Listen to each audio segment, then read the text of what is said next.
आज का टॉपिक है वेव थियोरी ऑफ लाइट। इसमें पहले तो एक थियोरेटिकल पार्ट है, that is Newton's corpuscular theory. So Newton's corpuscular theory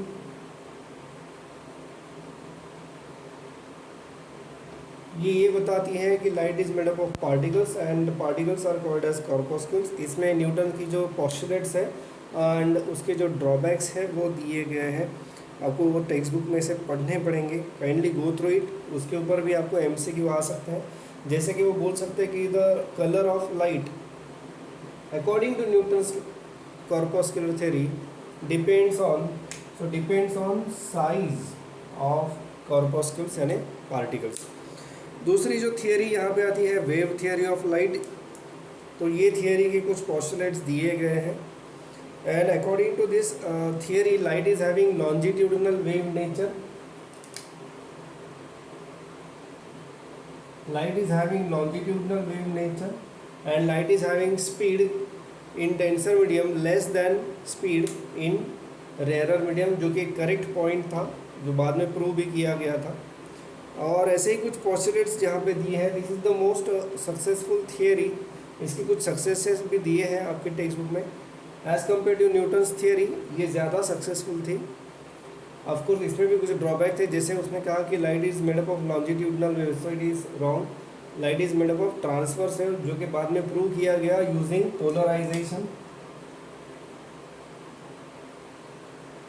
अब इस चैप्टर में जो ज़्यादातर क्वेश्चंस आएंगे वो आएंगे आपको रिफ्रैक्शन ऑफ लाइट के ऊपर। तो रिफ्रैक्शन ऑफ लाइट के लिए कुछ फॉर्मूले हैं हमारे पास।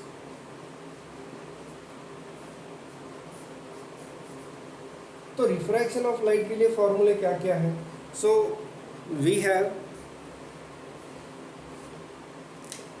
Refractive index of second with respect to first. Refractive index of second with respect to first is μ2 by μ1। जैसे कि refractive index of glass with respect to air is refractive index, absolute refractive index of glass divided by absolute refractive index of air, ये एक है। उसके बाद velocity of light in air divided by velocity of light in glass, और एक है wavelength of light in air divided bye, या फिर मैं इसको कहूँगा अगर 1-2 के टर्म्स में लिखना है, so it is c1 by c2 and it is λ1 by λ2, यानी velocity of light in medium 1 divided by velocity of light in medium 2। I am talking about refractive index of second with respect to first। यहाँ पे ये है wavelength of light in medium 1 upon wavelength of light in medium 2। तो ये कुछ फॉर्मूले हैं जो आपको बहुत ज़रूरी है इस चैप्टर के ऊपर जो न्यूमेरिकल्स आएंगे उनको सॉल्व करने के लिए। इसके बाद हाइजेंस प्रिंसिपल दिया गया है। हाइजेंस प्रिंसिपल में आप रिफ्लेक्शन ऑफ लाइट प्रूव करते हैं, जिसमें रिफ्लेक्शन में आप ये प्रूव करते हो कि angle of incidence is equal to angle of reflection. बाद में आप रिफ्रैक्शन भी प्रूव करते हो। रिफ्रैक्शन में आप ये प्रूव करते हो कि mu is equal to sine I upon sine R and that is nothing but c1 by c2, ये भी आप यहाँ पे प्रूव करते हो using Huygens wave theory of course. And after this you have a concept known as polarization. तो polarization में होता क्या है? पोलराइजेशन में a light pass through a particular object. Now this light is having multiple plane of vibration, and when this light is passed through the polarizer, so the light coming out contains only one plane of vibration। So this is plane polarized light, ये होता है polarizer। इसके ऊपर की भी theory आपके text book में दी है। इसके बाद ब्रेवस्टर्स लॉ। ब्रेवस्टर लॉ ये कहता है कि suppose we have glass surface, any glass surface like this, ये है उसकी normal and this is angle of incidence I and this is reflected ray, it is having angle of reflection R. So some light will be refracted and at a particular angle of incidence IP, at a particular angle of incidence IP, ये जो reflected light रहेगा that will be plane polarised light. And in that case ये जो दो raise है reflected and refracted, इनमें जो angle रहेगा दैट विल बी 90 डिग्री। और ये सब एनालिसिस यूज करके हम प्रूव करते हैं कि refractive index of this medium mu is equal to tan of I P. This is your Brewster's law. Doppler effect similar है जो आपने इसमें देखा था wave theory, sorry wave motion में, बट ऑफ कोर्स उसमें हम बात कर रहे थे साउंड वेव्स की, यहाँ पे हम बात करेंगे लाइट वेव्स की। यहाँ पे जो इम्पोर्टेंट फार्मूले है डॉपलर इफेक्ट के लिए, वो फार्मूले कुछ इस प्रकार है कि apparent frequency nu dash is equal to nu into 1 plus minus v by c. So if any object is approaching or moving away from the observer with velocity v, this is velocity of light in air or vacuum. This is actual frequency emitted by the source of light, and this is apparent frequency. So apparent frequency is actual frequency into 1 plus minus v by c. If that object is coming closer to the observer, then this will be plus. If that object is moving away from the observer, then it will be minus. इसके साथ ही इसी को और थोड़ा सा simplify करके कुछ फॉर्मूले हमें मिलते हैं कि change in frequency upon original frequency it is also equal to change in wavelength upon original wavelength, and this is equal to v by c। तो ये दोनों के ऊपर आपको न्यूमेरिकल्स आ सकते हैं, ये दोनों इंपॉर्टेंट फॉर्मूले हैं आपके लिए, ठीक है।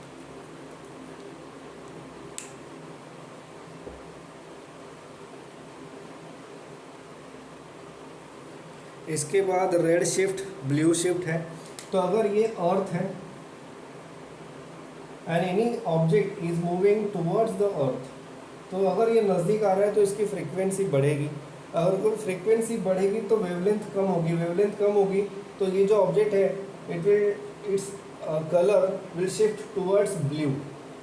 ये ऑब्जेक्ट धीरे धीरे ब्लूइश दिखना लगेगा, it is called as blue shift. और if this object is moving away from the earth, अगर ये दूर जा रहा है तो इसकी फ्रीक्वेंसी डिक्रीज होगी, फ्रीक्वेंसी डिक्रीज होगी तो वेवलेंथ बढ़ेगी, और अगर वेवलेंथ बढ़ेगी तो इसका कलर जो है वो रेड दिखाई देगा।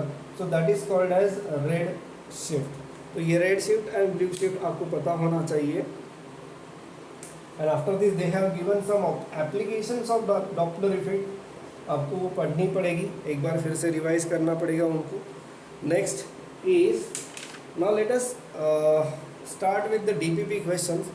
First question of your DPP is, in accordance with the wave theory of light, the colors of light are due to different, इसका आंसर है wavelength. According to wave theory of light, different colors are due to different wavelength. अगर Newton's corpuscular theory यहाँ पे रहती, उसके बारे में अगर यहाँ पे पूछते हैं तो यहाँ वेवलेंथ की जगह साइज होता, बट यहाँ पे वेव थियरी के अनुसार उन्होंने पूछा है, so that's why it is wavelength. यानी फर्स्ट का जो आंसर है वो है सी, ठीक है। इसके बाद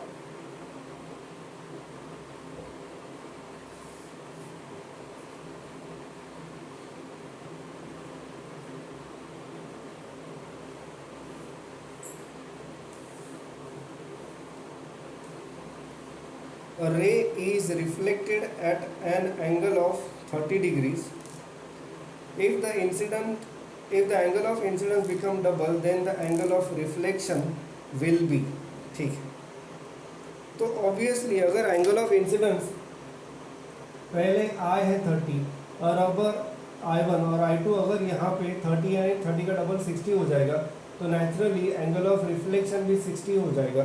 तो यहाँ पे जो आंसर रहेगा सेकंड का वो रहेगा B. So its answer is B.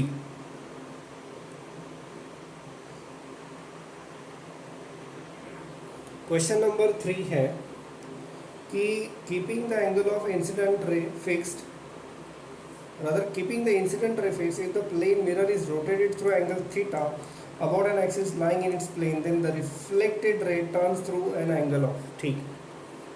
सबसे पहले ये जान लो कि ये है इंसिडेंट रे और ये है इनिशियल रिफ्लेक्टेड रे। ये है इंसिडेंट रे इनिशियल और ये है इनिशियल रिफ्लेक्टेड रे, ये इनिशियल नॉर्मल है। अब अगर मैं इसको एंगल थीटा से रोटेट करता हूँ, इस मिरर को जो कि पहले ऐसे था, अब मैं उसको ऐसे रोटेट कर रहा हूँ बाय एंगल थीटा, तो ये नॉर्मल जो है, जो कि पहले नॉर्मल ये थी, अब ये नॉर्मल भी रोटेट हो जाएगी बाय एंगल थीटा। और अब जो इंसिडेंट रे और नॉर्मल में जो एंगल बन रहा है that is I plus theta. तो ये एंगल है एंगल ऑफ इंसिडेंस, तो एंगल ऑफ रिफ्लेक्शन भी रहेगा आई प्लस थीटा। तो उन्होंने पूछा है कि रिफ्लेक्टेड जो रे है वो कितना, उसमें कितना चेंज आया। तो देखो ये पहले तो ये रिफ्लेक्टेड रे, अब ये रिफ्लेक्टेड रे और ये जो नॉर्मल है इसमें जो एंगल बन रहा है दैट इज थीटा माइनस आई, ये थीटा है और ये है, तो ये जो एंगल बन रहा है दैट इज, ये वाला एंगल जो बन रहा है that is theta minus I. और अब ये टोटल सेपरेशन कितना है, तो ये theta minus I plus theta, तो ये जो एंगल बन रहा है that is 2 theta.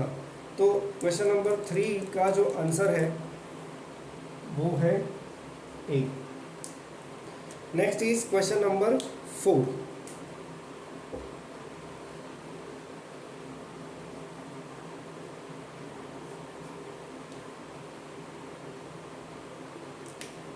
Question number 4 is the number of waves of wavelength 6000 angstrom in a path of 2 centimeter in a vacuum are. ठीक, नंबर ऑफ वेव्स यानी it is related to wave number. तो wave number basically 1/λ, इसका मतलब होता है number of waves in unit length. अब यहाँ पे unit centimetre, I mean unit जो दिया है वो सेंटीमीटर दिया है, और 2 सेंटीमीटर में उन्होंने पूछा है कि कितनी वेव्स रहेंगी। तो सबसे पहले लैम्डा इज 6000 एंगस्ट्रॉम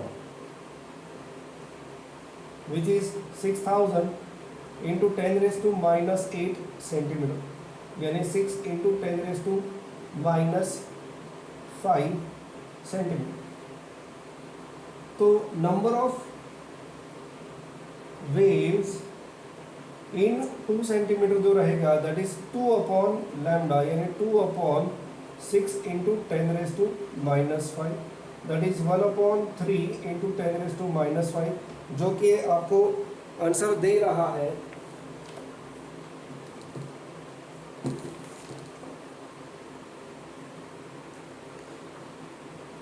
0.33 इंटू 10⁻⁵, यानी ऑप्शन जो हमें मिल रहा है वो है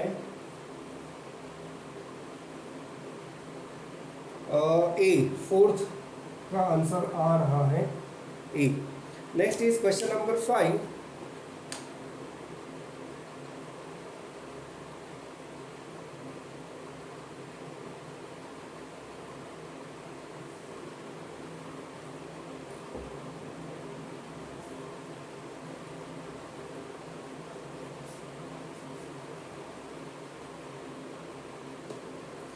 refractive index of water and glass with respect to air,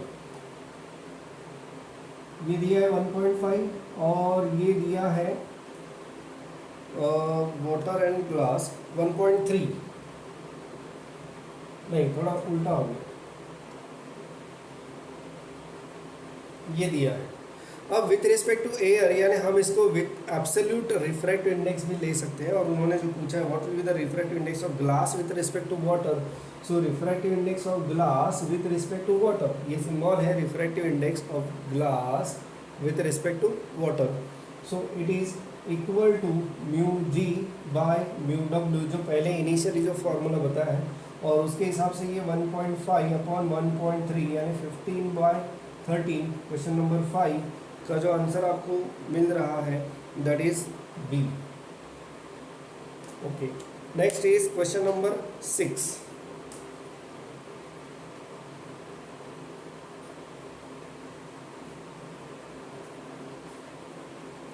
So question number 6 is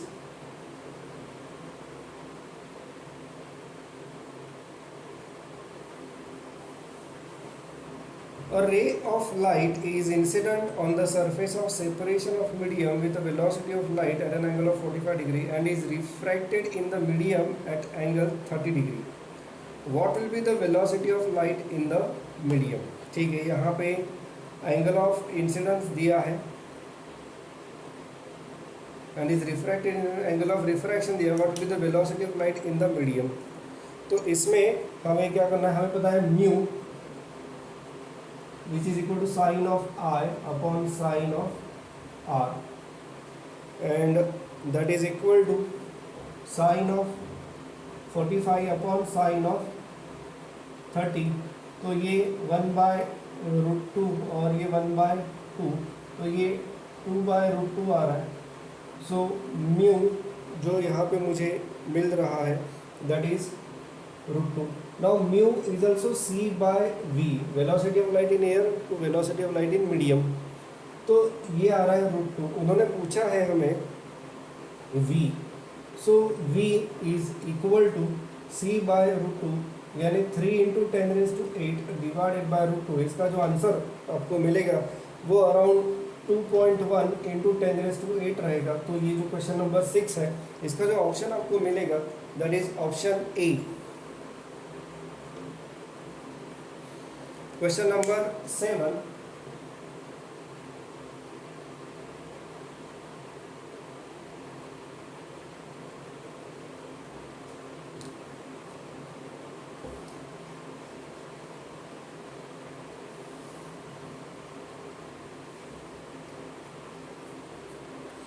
Question number 7 में a plane wavefront is incident on a water surface at an angle of 60 degree. Angle of incidence दिया है, it gets refracted at angle of 45 degree. The ratio of width of incident to that refracted. अब ये जो है width of incident divided by width of refracted incident wavefront refracted wavefront, ये होता है cos I upon cos R. आपको solved example में ये प्रॉब्लम दिखाई देगा वेव थ्योरी ऑफ लाइट के. और जो इन्फॉर्मेशन दी है कि ये जो रेशियो बन रहा है, फिर से यहाँ पे एंगल ऑफ इंसिडेंस जो दिया है वो है 60 degree. So cos of 60 and angle of refraction दिया है 45, cos ऑफ 45. ये 1/2 और ये है 1/√2, तो ये √2/2 आ रहा है. और उनका कहना ये है कि the width of incident wavefront to that of refracted wave will be, so it is coming around 1/√2. So seventh का जो आंसर मिल रहा है that is D. Next question number 8.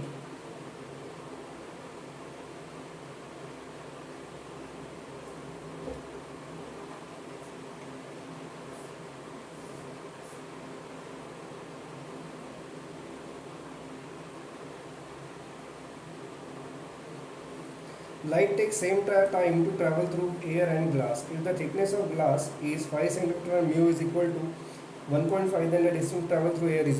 Let us assume the distance traveled in air is x. Distance traveled in air is x, and that in glass या फिर जो भी वो मीडियम है तो उसको मैं कहूँगा m. Now उनका कहना ये है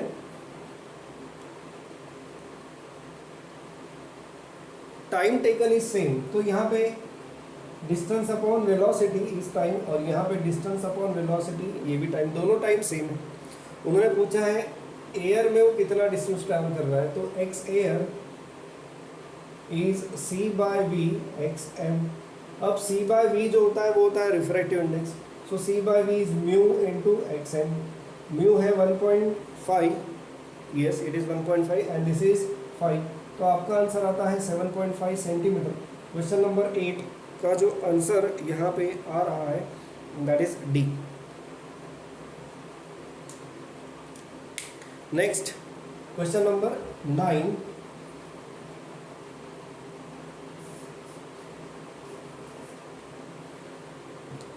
तो क्वेश्चन नंबर 9 है, green light of wavelength 5460 angstrom is incident on air and glass interface. If refractive index of glass is 1.5, then the wavelength of light in glass is, अब जैसे हमें पता है कि refractive index is wavelength in air upon wavelength in glass. So wavelength in glass is equal to wavelength in air upon refractive index. wavelength in air जो यहाँ पे दी है वो है 5460 डिवाइडेड बाय रिफ्रैक्टिव इंडेक्स जो यहाँ पे दिया गया है वो है 1.5. तो ये डिवीजन करके जो आपको आंसर मिल रहा है दैट इज 3640. तो क्वेश्चन नंबर 9 का जो आंसर यहाँ आ रहा है वो है answer A. Then we have question number 10.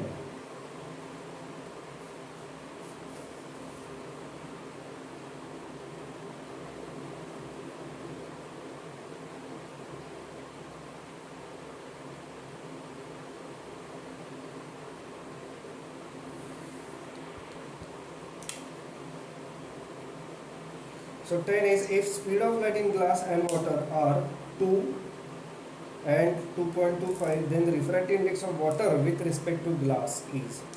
So speed of light in water and glass. तो glass का जो speed दिया है Vg glass and water वो है 2 into 10 raised to 8 and Vw water में जो दिया है speed वो है 2.25 इंटू 10⁸. और उन्होंने पूछा है refractive index of water with respect to glass. तो जो इनिशियली फॉर्मूला बताया था μ/1, so it is Vg upon Vw. So 2 into 10⁸ divided by 2.25 into 10⁸. आपको जो यहाँ पे आंसर मिलेगा क्वेश्चन नंबर 10 के लिए इट इज़ अराउंड 0.88. तो इसमें जो ऑप्शन आपको मिल रहा है वो है 10th का सी.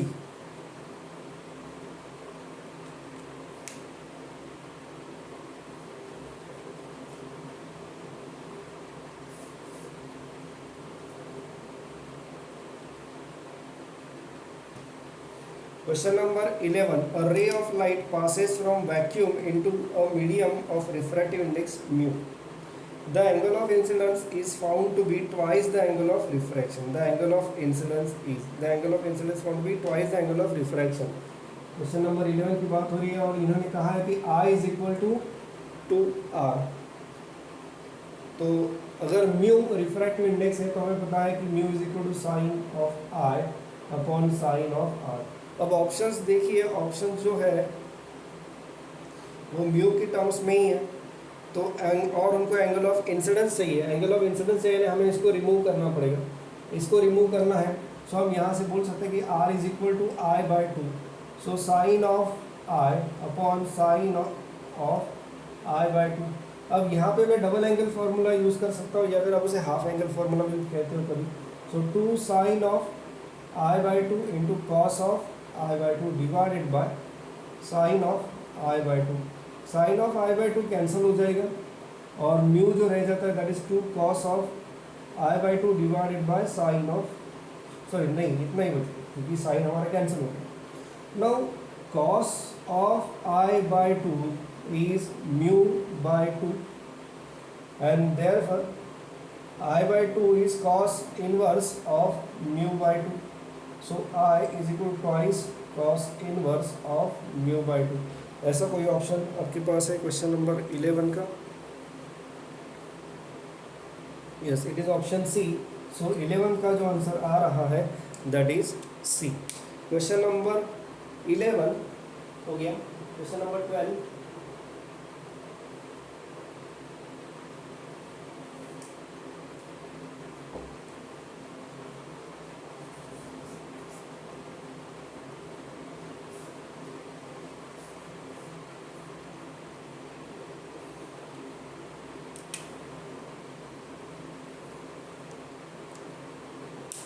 The ratio of width of incident wavefront in air and refracted wavefront in medium is 0.8. If the angle of incidence is 45, the angle of refractive angle of refraction चाहिए तो वहाँ पे विल बी, ठीक है।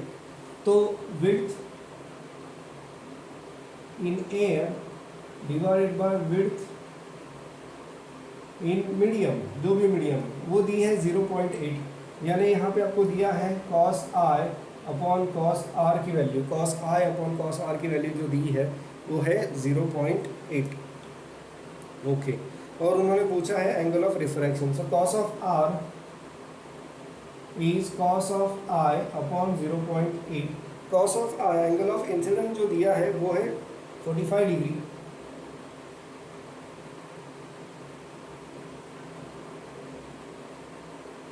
तो cos of 45 is 1/√2, that is 0.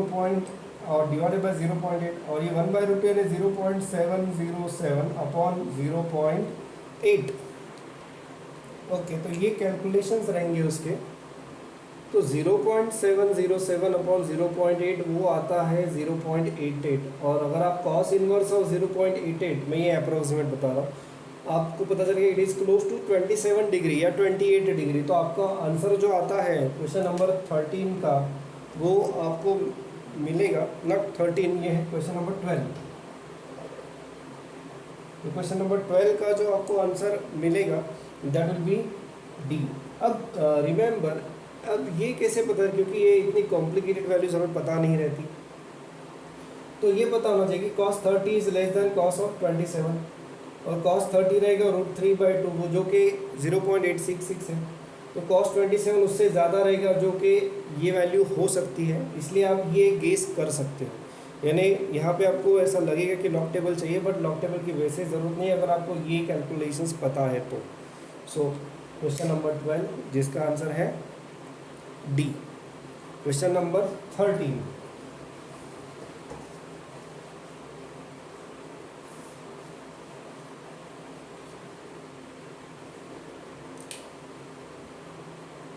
Question number 13 है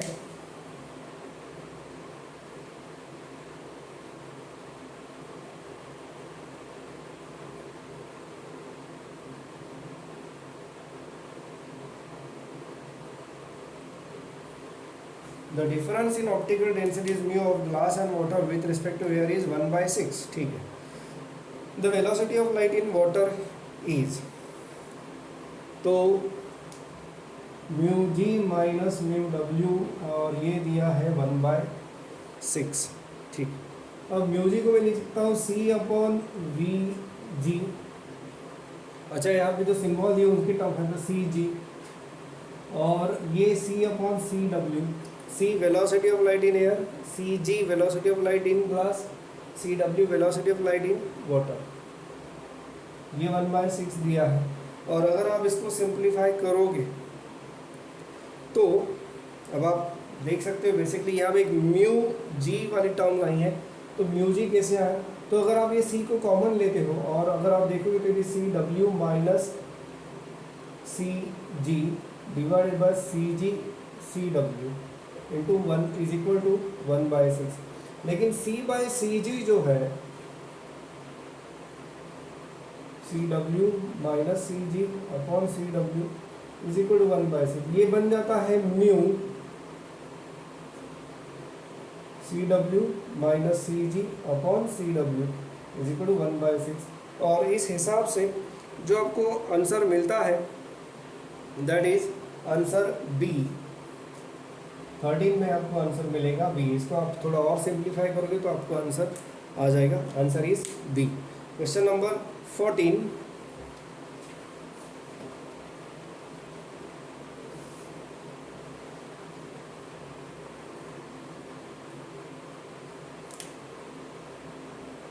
question number 14 है the speed of light in medium A, the speed of light in medium A is 2 into 10 raised to 8 and that in medium B is 2.4 into 10 raised to 8. The critical angle of incidence for light traveling to go from medium A to B is, the speed of light in medium A is 2 into 10 raised to 8, ठीक है। And B में दिया है, चलो लिख लेते हैं पहले, B A it is 2 into 10 raised to 8 and V B which is 2.4 into 10⁸ ठीक है। Critical angle of incidence for light travelling from medium A to B. अब यहाँ वेलोसिटीज़ को देखने के बाद ये पता चलता है कि इसमें कम है, इसमें A is denser as compare to B. तो हमें पता होना चाहिए refractive index of A with respect to B.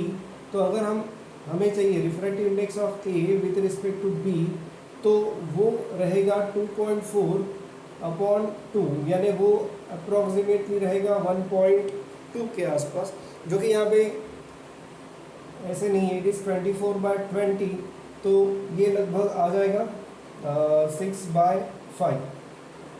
Okay, now critical angle is sine inverse of, remember कि ये जो है it is refractive index of denser with respect to rarer.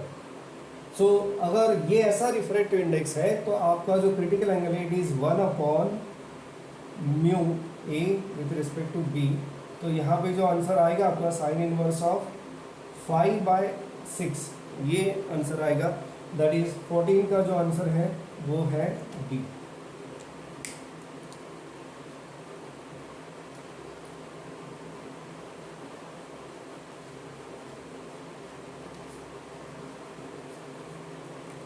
Question number 15,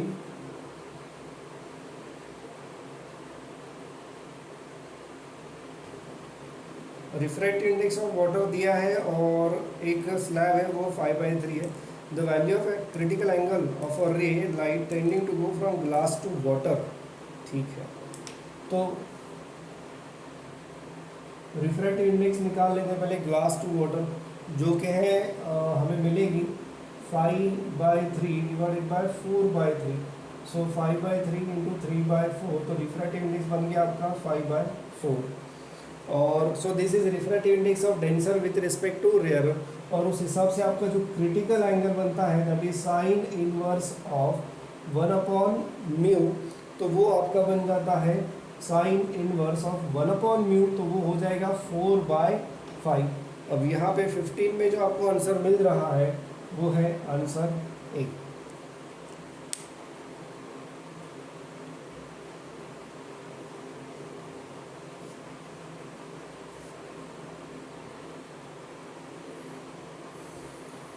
question number 16,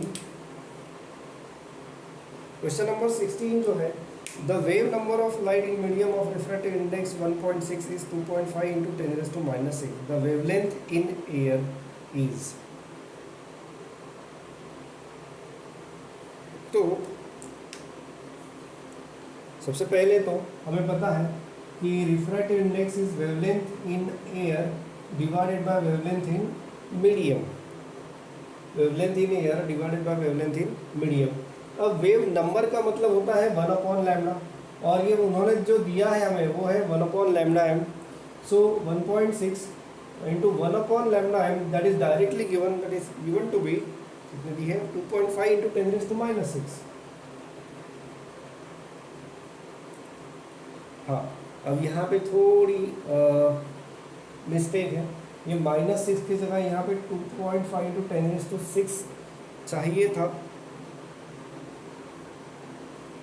यहाँ पे correction है, it is -6, it is +6 instead of -6। बाकी सब ठीक। Lambda air, so therefore lambda air is 1.6 into divided by 2.5 into 10⁶। तो इससे जो आपको आंसर मिलेगा दैट इज 6400 एंगस्ट्रॉम। तो क्वेश्चन नंबर 16 का जो आंसर है वो है B. Next,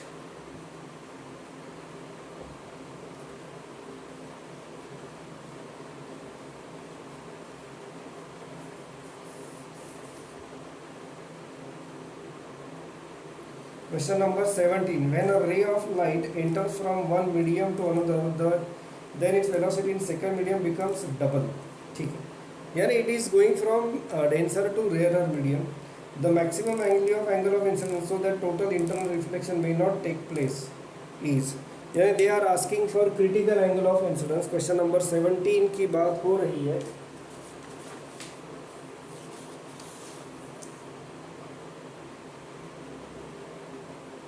so mu is C by V, और ये जो दिया है वो रेशो दिया है 2। तो I C is equal to sine inverse of 1 upon mu, that is sine inverse of 1/2। तो आपका जो आंसर आ रहा है साइन इनवर्स ऑफ 1/2 वो मिलता है आपको 30 डिग्री। देयरफॉर क्वेश्चन नंबर 17 का जो आंसर मिल रहा है that is option C. Next question number 18।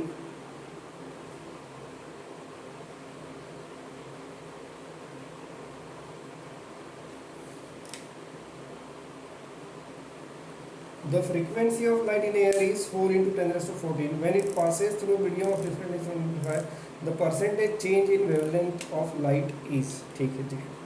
तो सबसे पहले let us find out wavelength of light in air। उसकी ज़रूरत वैसे है क्या? नहीं है। No need to find out wavelength। हमें ये पता है कि mu is wavelength in air upon wavelength in medium। Refractive index is wavelength in air upon wavelength in medium. तो उन्होंने पूछा है परसेंटेज चेंज इन वेवलेंथ, तो वो रहेगा lambda air minus lambda M upon lambda air. अब यहाँ से हमें पता चलता है कि mu which is given to be 1.5, which implies, इसका मतलब ये होता है कि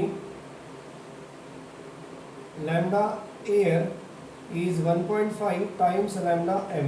तो ये वैल्यू हम यहाँ पुट कर सकते हैं। तो it is 1.5 lambda M minus lambda M upon 1.5 lambda M. तो अगर ये अच्छा of course it is multiplied by 100। तो अगर ये कैलकुलेशंस आप करोगे तो आपको जो यहाँ पे आंसर मिलेगा दैट इज़ अराउंड 33%। तो आपका क्वेश्चन नंबर 18 का जो आंसर आ रहा है that is D. Answer is D. Question number 19 की तरफ बढ़ते हैं।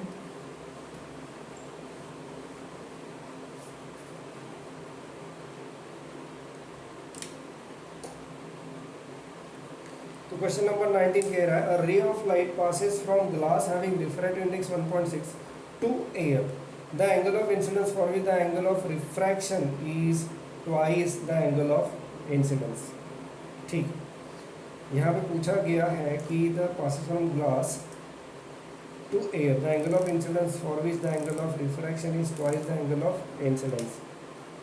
ठीक है, तो जो इंफॉर्मेशन दी है सबसे पहले तो म्यू इज 1.6, उसके बाद angle of incidence R is 2i, ऐसा दिया है। तो अब करते हैं इसको। तो ये कुछ इस प्रकार से अगर हम डायग्राम देखें तो ये ग्लास है और ये एयर है and light is travelling like this, और ये ऐसे। सो ये एंगल ऑफ रिफ्रैक्शन है और ये है एंगल ऑफ इंसिडेंस। ओके, चलिए। सो अगर मैं बात करता हूँ ray of light travelling from glass to air, तो जो रिफ्रैक्टिव इंडेक्स है that is reciprocal of mu. तो ये 1 upon mu is equal to sine of I upon sine of R, इस तरह से ये हो जाएगा। और इसी कारण अब देखो 1 upon mu is equal to sine of I upon sine of, अब उन्होंने पूछा गया है द एंगल ऑफ इंसिडेंस पूछा है, तो ये 2i कर देता हूँ। तो sine of I upon 2 sine I cos I, sine I cancel, 1 upon mu is equal to 1 upon 2 cos I. ये आंसर मिल रहा है मुझे। और अब so 2 cos I is equal to 1.6, 2 cos I is mu दिया है 1.6, cos I is 1.6 upon 2, that is 16 by 20, that is 4 by 5. So I is equal to cos inverse of 4 by 5. तो क्वेश्चन नंबर 19 के लिए जो हमें answer मिलता है वो है आंसर यस। अब प्रॉब्लम ये है cos ऑफ I 4 by 5 और जो सारे ऑप्शन दिए हैं वो दिए हैं साइन में, तो इसलिए अगर cos ऑफ I 4 by 5 रहेगा तो नेचुरली साइन ऑफ I जो रहेगा दैट विल बी 3 by 5, क्योंकि स्क्वायर करके ऐड करोगे तो आपको आंसर 1 मिलना चाहिए। तो अगर cos I 4 by 5 है तो साइन I 3 by 5 रहेगा and hence I is equal to sine inverse of 3 by 5। और इसीलिए आपको यहाँ पे 19 का जो आंसर मिल रहा है, तो 19 का आंसर आपको मिल रहा है C. Next is question number 20.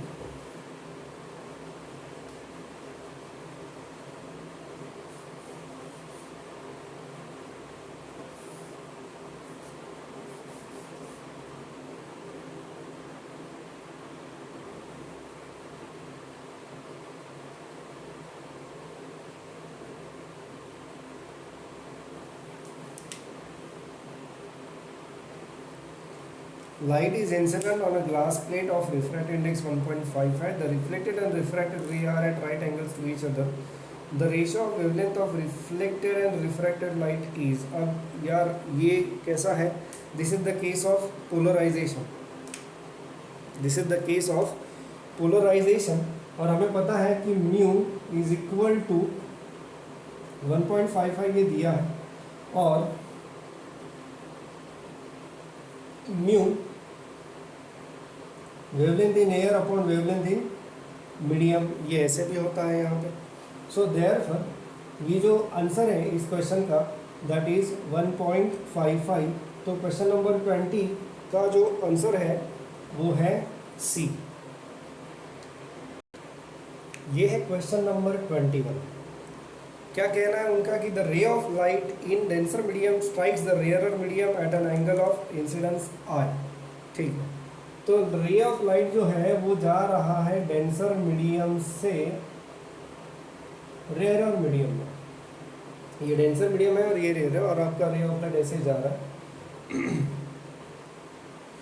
और एंगल ऑफ इंसिडेंस आई है, एंगल ऑफ रिफ्लेक्शन कुछ लाइट रिफ्लेक्ट होकर वापस आ रही है तो एंगल ऑफ रिफ्लेक्शन है आर और एंगल ऑफ रिफ्रैक्शन है आर डैश। और ये कहा गया है कि दोनों में जो ये एंगल है रिफ्रैक्टेड रे एंड रिफ्लेक्टेड रे में जो एंगल है वो है 90 डिग्री।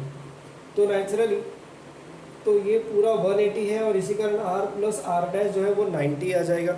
ये सिमिलर टू आपके ब्रेवेस्टर्स लॉ का जो डेरिवेशन है उसके हिसाब से हम कर सकते हैं। So mu is sine of I upon sine of R dash is written as 90 minus R. तो sine of R, sine of 90 minus R is cos of R, sine upon cos tan R. So mu is equal to tan R. Critical angle is sine inverse of mu. Remember ये 1 upon mu क्यों नहीं लिखा, क्योंकि 1 upon mu जो रहता है that is refractive index of denser with respect to rarer होता है, लेकिन अगर मैं refractive index of rarer with respect to denser लेता हूँ तो वो म्यू आना चाहिए। और ये जो हमने लिखा है ये mu, it is refractive index of rarer with respect to denser है, इसलिए मैंने डायरेक्टली म्यू लिखा है। And sine inverse of mu जो कि आया है आपका tan r, तो ये यहाँ पे लिख दिया और इसी कारण आपका जो आंसर यहाँ पे बनता है क्वेश्चन नंबर 21 का वो है answer A. Next question number 22। A beam of light is incident on a glass plate at an angle of incidence 60 degree. Reflected ray is polarized. What is the angle of refraction when angle of incidence is 45 degree?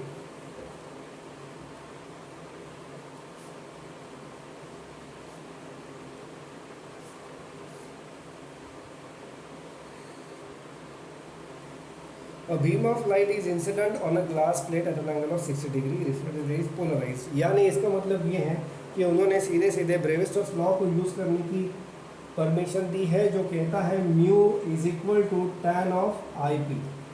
So mu is equal to tan of angle of incidence is 60.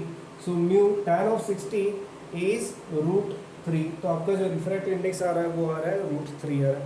अब उन्होंने पूछा है कि what is the angle of refraction when angle of incidence is 45। तो हमें पता है कि mu is equal to sine of I upon sine of R, और ये आर उन्होंने पूछा है। तो sine of R is sine of I upon mu sine of 45 upon mu जो कि है √3। तो साइन ऑफ 45 वो है 1/√2 डिवाइडेड बाय √3, ये हो जाता है 1/√6 sine of R, and therefore R is sine inverse of 1/√6। तो ये जो क्वेश्चन नंबर 22 है उसका जो आंसर मिल रहा है that is answer A. Question number 23,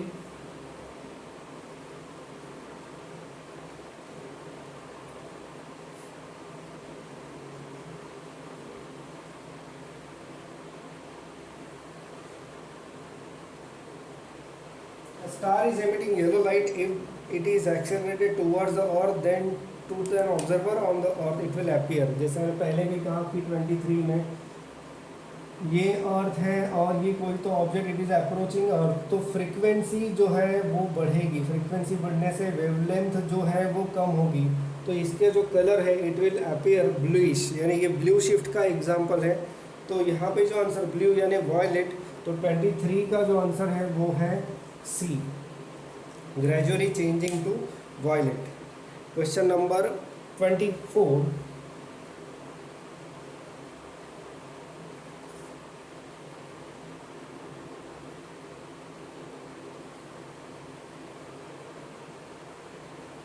question number 24 है, a rocket is preceding away from earth with velocity 0.2 c। Velocity दी है ऑब्जेक्ट की। The rocket emits signal of frequency 4 × 10⁷ hertz. The apparent frequency observe by the observer on the earth will be. Actual frequency जो दी है वो है 4 × 10⁷ hertz. तो अभी एक फॉर्मूला मैंने बताया था आपको बोर्ड पे। So the apparent frequency nu dash is new into 1 plus है या माइनस रहेगा, प्रीसीडिंग अवे, अवे है तो ये 1 माइनस रहेगा, वो v/c। सो ये 4 × 10⁷ 1 माइनस 0.2 c अपॉन c, तो ये 4 इंटू ये हो जाएगा 0.8 × 10⁷। तो ये जो आंसर आपको यहाँ पे मिल रहा है दैट इज 3.2 × 10⁷। तो 24 का जो आंसर आपको यहाँ मिलेगा दैट इज ऑप्शन है सी। क्वेश्चन नंबर 25,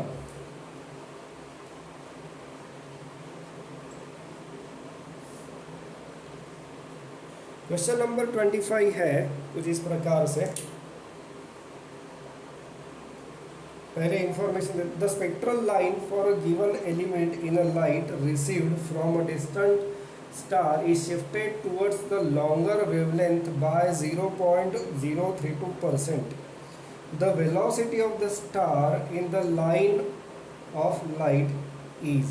ठीक है, इसके लिए हमारे पास एक फॉर्मूला है। सबसे पहले जो इंफॉर्मेशन यहाँ पे प्रोवाइड की गई है वो है चेंज इन वेवलेंथ।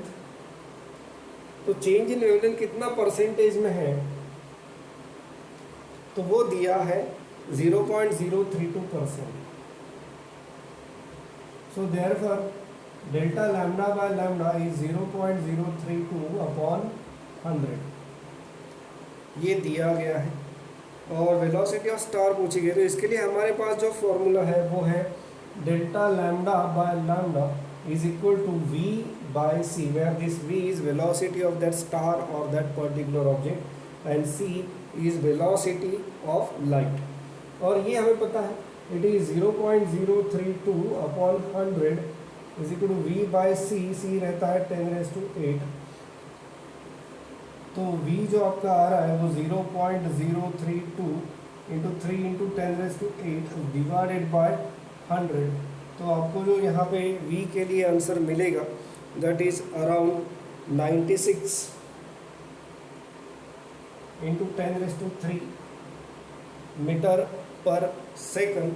तो yes it is option B.